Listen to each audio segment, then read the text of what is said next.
Perkenalkan, nama saya Nofriski Skridipan dengan NIM 2014201113. Saya mahasiswa di Universitas Pembangunan Indonesia Manado, Fakultas Keperawatan semester 5. Saat ini saya akan menjelaskan sedikit tentang kegawat daruratan kelautan. Tenggelam atau drowning merupakan cedera oleh karena perendaman yang dapat mengakibatkan kematian dalam waktu kurang dari 24 jam. Tenggelam dapat terjadi pada air tawar maupun air laut dan merupakan salah satu kecelakaan yang dapat berujung pada kematian jika terlambat mendapat pertolongan. Inisiasi pemberian pertolongan pertama sangat penting untuk segera dilakukan agar korban dapat terhindar dari kematian atau kecacatan yang lebih parah. Menyelamatkan korban dari air. Untuk menyelamatkan korban tenggelam, penolong harus dapat mencapai korban secepat mungkin. Sebaiknya menggunakan alat angkut, perahu, rakit, papan selancar, atau alat bantu apung. Dibutuhkan 2 orang dewasa.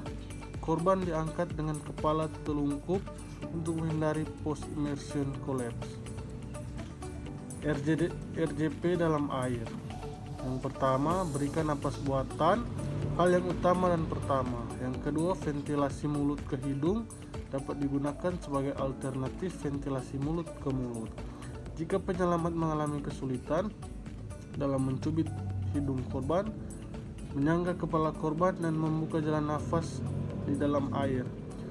Setelah pemberian 2 kali nafas bantuan, penolong harus segera memberikan kompresi dada dan melakukan siklus kompresi ventilasi sesuai pedoman bantuan hidup.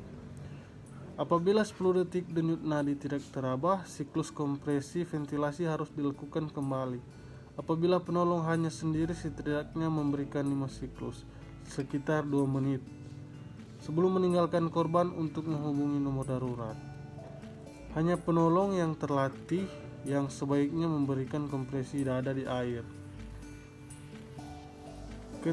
Ketika korban sudah dikeluarkan dari air, jika ia tidak merespon dan tidak bernapas, setelah 2 kali nafas bantuan, penolong harus memasang automated external defibrillator atau AED jika tersedia dan melakukan defibrilasi shockable routine teridentifikasi. Hanya perlu mengeringkan daerah dada sebelum memasang bantalan defibrilasi dan menggunakan AED. Penanganan muntah saat resusitasi. Yang pertama, korban mungkin akan muntah saat penolong melakukan kompresi dada atau bantuan nafas.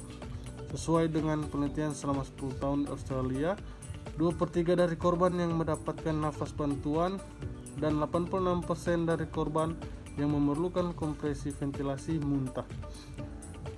Jika hal ini terjadi, miringkan korban ke samping dan bersihkan muntahan menggunakan jari, pakaian atau penyedot. Jika terdapat kecurigaan cedera spinal cord, korban sebaiknya digulingkan di mana kepala, leher, dan badan digerakkan bersama untuk melindungi saraf tulang leher. Menghangatkan kembali. Pakaian yang sudah basah sebaiknya dilepaskan sebelum pasien dibungkus dengan selimut tebal. Minuman hangat tidak dapat membantu dan sebaiknya dihindari. Transportasi dan indikasi rujuk ke rumah sakit. Yang pertama, korban near drowning sebaiknya segera dibawa ke gawat darurat terdekat untuk evaluasi dan penanganan lebih lanjut, sehingga dapat meminimalkan komplikasi atau kecacatan yang tidak ditimbulkan. Yang kedua, tidak dianjurkan menunda transportasi untuk pemeriksaan sekunder kecuali korban benar-benar dikategorikan stabil. Yang ketiga, sebelum dirujuk korban, terutama pada korban dengan penurunan kesadaran, harus diamankan di sebuah tanduk bila tersedia dan diposisikan dengan nyaman. 4. Korban dengan fraktur, cedera kepala atau tulang belakang sebaiknya diletakkan di papan dengan penyangga tulang belakang. Evaluasi terhadap kesadaran dan tanda-tanda vital dilakukan secara berkala selama perjalanan. Terima kasih.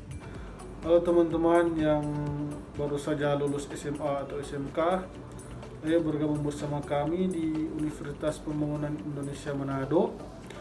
Di universitas ini ada terbagi 6 fakultas, yaitu Fakultas Keperawatan, Fakultas Teknik, Fakultas Hukum, Fakultas Pertanian, Fakultas Sosial dan Politik, dan Fakultas Sastra. Apalagi teman-teman, ayo bergabung bersama kami di Universitas Pembangunan Indonesia Manado. Terima kasih.